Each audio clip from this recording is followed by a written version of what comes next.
Greetings, I'm Teresa, 40 years old. Recently, my father-in-law Gregory passed away, and it was heartbreaking. However, his death brought something unexpected. My ex-husband Jack, who had cheated on me. Let me take you back to when Jack and I first met on a dating app. As a college student, I was looking for some fun, tired of being stuck in my dorm.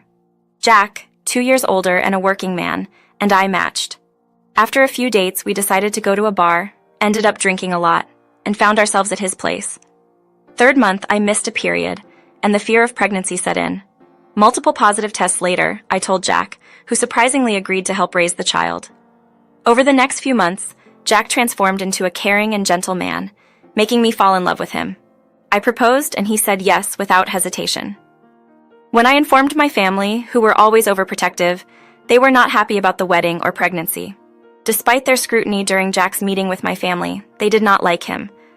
My mother in particular expressed concerns, saying, "I'm only saying this because we love and care for you, but we don't think that boy's right for you." She hinted that their reservations might be influenced by disapproval of my pregnancy. Of course, we're not exactly excited that you're expecting a baby at the age of 17. Goodness gracious. Nevertheless, after talking it over, we agreed that it's your body and your choice. We won't meddle with your pregnancy, but we're worried that this guy might not be the best match for you. I'm grateful for your support during the pregnancy. It's important to mention that he's the baby's father and has been incredibly supportive. If you continue to object, there's a chance he might decide not to stay. Please consider this, as we won't be around to assist you when challenges arise. I appreciate your trust in me. Holding Jack's hand, I left the house, feeling the pain of my parents' lack of trust. Although I considered uninviting them from the wedding, Jack persuaded me to let them attend. Looking back, I realize I should have heeded my mom's advice on choosing the right partner. Perhaps I was scared of being a single parent. The wedding went smoothly, thanks to Jack's parents who were supportive and made everything easier for me. When the time came to have my baby, it was a joyful moment as I welcomed a lovely baby boy. Jack took charge of childcare while I completed my college studies.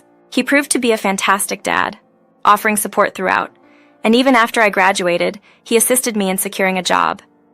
I didn't make as much money as him, but back then, having something was better than nothing. Our son Jack was turning into the cutest little kid. When we saw him take his first steps and heard his first words, Jack and I were so happy.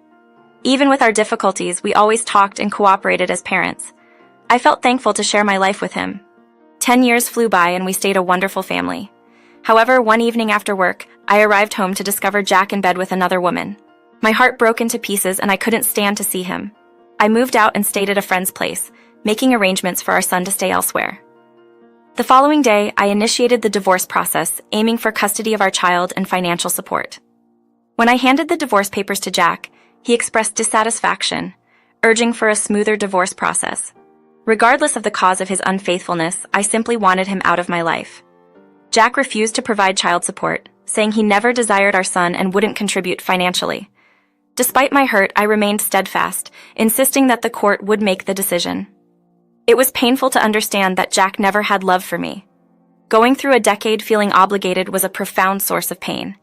If only he had been truthful 2 years ago, I could have had my family's backing. Nevertheless, despite the anguish, I recognized the need to progress and move forward. I had to keep going to court hearings, and they were pretty tough. Jack kept saying that I had tricked him into marriage, but I had solid proof to counter his claims. The court ordered him to start paying child support from the coming 2 months. Despite the hurt from the divorce, I felt grateful that my son would now receive financial support. A week passed since the divorce, and when the new month began, it was time for Jack to provide child support. Unfortunately, I couldn't get in touch with him. Despite making several attempts to contact him, his phone was not working, and he had blocked me on social media. Even when I tried creating a new account, it was also blocked. Feeling desperate, I called his workplace, only to find out that he had resigned 2 weeks prior to relocate overseas. Feeling anxious, I reached out to my lawyer for advice on handling my spouse who had left the country. The lawyer recommended strengthening child support if we could pinpoint Jack's location. Sadly, I had no clue about Jack's whereabouts.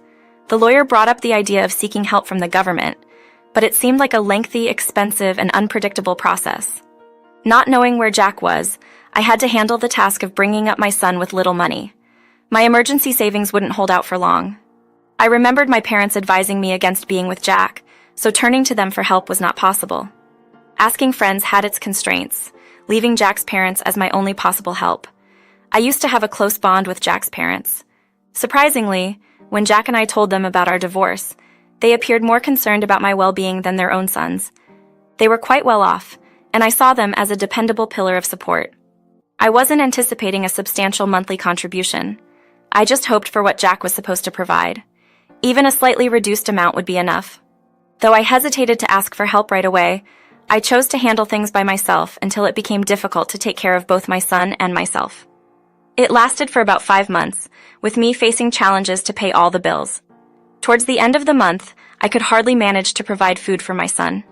Despite the tough times, I held on to the belief that things would get better eventually. I even started to let go of the thought of reaching out to Jack's parents for assistance. However, everything took a turn when my son became seriously ill and had to stay in the hospital. The medical bills, even with insurance, were too much for me to handle. I felt overwhelmed, realizing I couldn't handle this extra financial burden alone. Recognizing the need for assistance, I decided to reach out to Jack's parents. I contacted Teresa and explained my situation. She showed genuine concern for my difficulties and offered her support.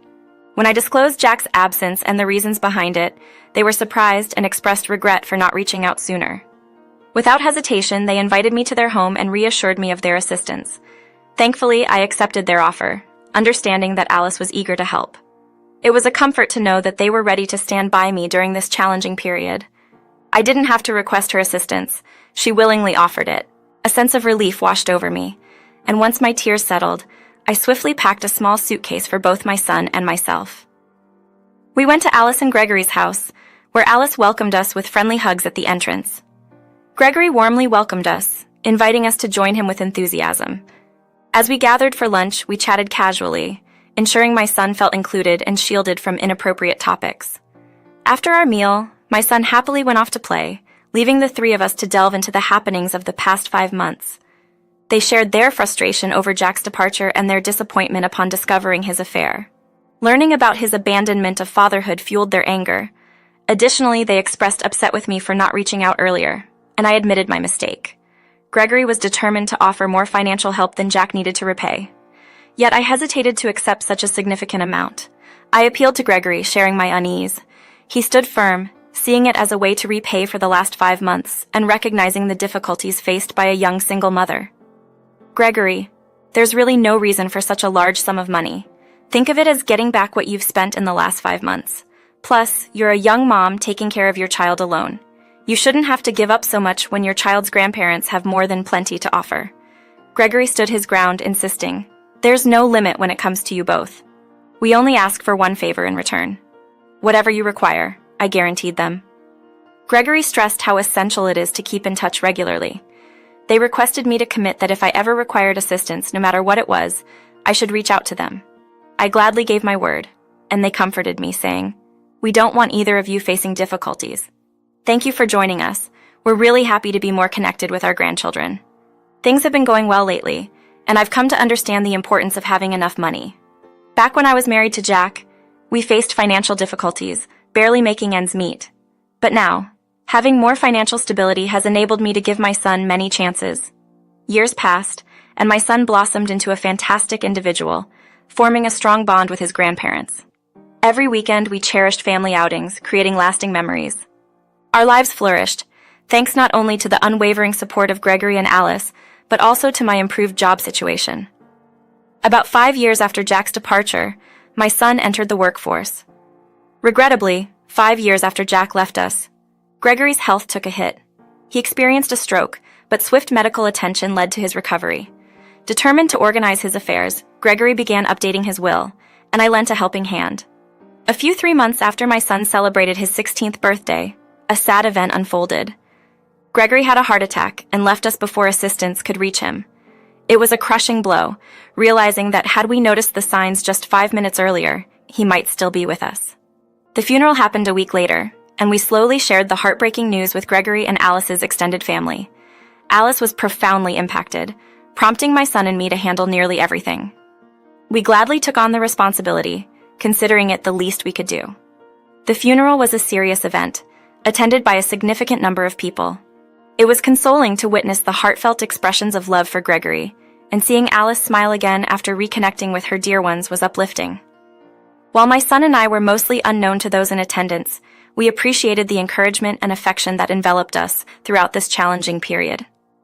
A week afterwards, we all met up at Alice's house to go through Gregory's will. I don't know how Jack got wind of it, but he showed up unexpectedly at the front door. I was the one who answered, and seeing him there made my stomach drop. At that instant, a flood of emotions hit me: anger, frustration, shock, and disbelief. My feelings took over, and I couldn't find the words to say anything. Jack barely noticed me as he walked past and went into the house. After collecting myself, I closed the door firmly and quickly approached him. In the living room, Alice gasped in surprise when she saw Jack standing there, appearing unaffected, while Alice looked pale. I decided to address the situation, asking, "Why are you here? Last I heard, they're no longer your in-laws. It's not your concern. You're the one who left, broke ties with your parents, and now you're showing up for your inheritance? That's even more troubling." Jack responded, "Fine, I'm here to claim what's rightfully mine. But seriously, you disappeared for the last 8 years, leaving me to raise our kid on my own. You didn't even bother to check on your folks, and now you're only back for the inheritance. What's going on with you?" I countered, "Why worry about me? I'm still getting my rightful share, and your words won't change that. By the way, Mom, can I see the will?" Jack strongly asserted, "What about the stuff Dad said he'd leave for me? He promised I'd get half of everything he owns. I just want to check if he actually did that and when I can expect to receive it." After examining the will, I found that Jack wasn't mentioned in it at all. Gregory chose to communicate through a letter.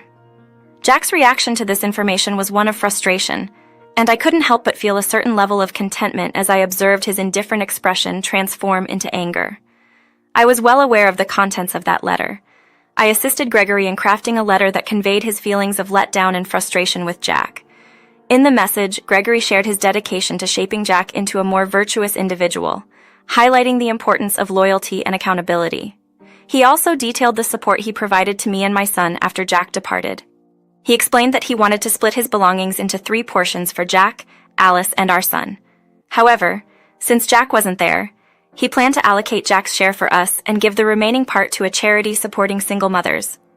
As I observed Jack's growing irritation, I struggled to hold back a chuckle.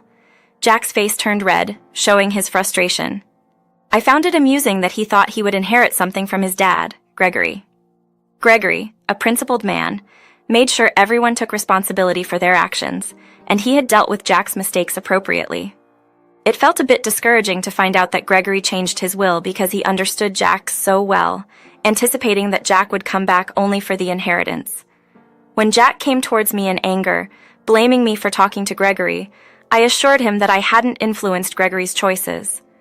I emphasized that Jack was accountable for his own deeds, and Gregory deliberately left him out of the will. Despite Jack's threat to challenge his father's will, I stood my ground, maintaining that I had no part in those choices. "I will rightfully get what belongs to me. Feel free to proceed. I have solid proof that you broke court rules by leaving the country. I also have evidence that Gregory used money from your inheritance share to support his child. If you decide to oppose me, you could incur fines or, even worse, land in jail. Jack, please keep quiet. If you're done, I politely request you to leave. You've taken everything from me, but it's your own actions. Depart or I'll get the police involved. Dealing with Gregory's loss is already hard for us, and you're treating him as if he's just an ATM isn't making it any easier. Please leave."